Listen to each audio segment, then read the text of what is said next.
Hello, hello, good morning mga Mars. Another day, another blessings at another trabahong walang katapusan bilang isang full-time mom na naman agats ngayon. Araw na Martes po tayo ngayon.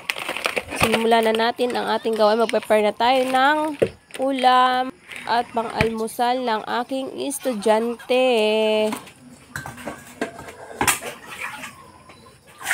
At bago nga ako magluto ay maghuhugas muna ako. Ito ibabad ko muna ang frozen foods dito.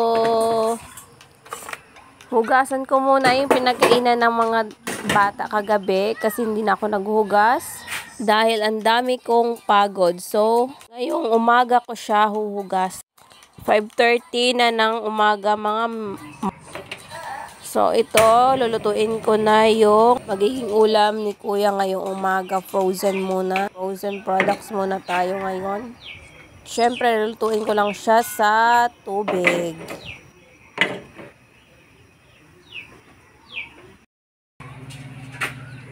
At heto naman para sa aking breakfast. 2 bread, sliced bread. At saka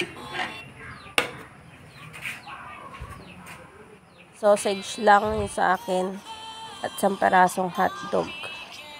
So, ayan lang aking breakfast for today. At ito na si Kuya, kumakain na. Dali, anong oras na yan?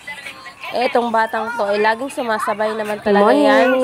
Kumain sa umaga kay Kuya. Mga 6 na yan. That's it for today, mga Mars. Thank you!